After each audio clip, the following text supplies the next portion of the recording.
አራዳ ማለት እግዚአብሔርን የሚፈራ ነው።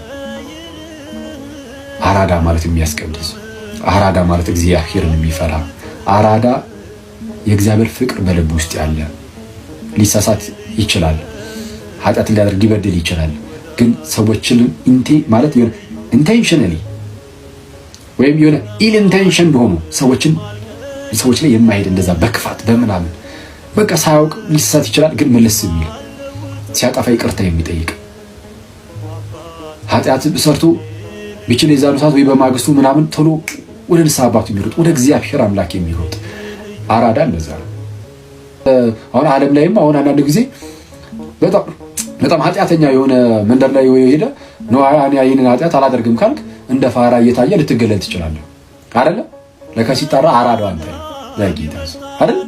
አዎ ኃጢአት በሚደረግበት መንደር ላይ ያንን እነሱ የሚያደርጉትን ኃጢአት ባለማድረግ ሙድ ሊይዝብ የሚሞክር ሰው ካለ ፋራው እሱ ነው፣ አራዳው አንተ ነው።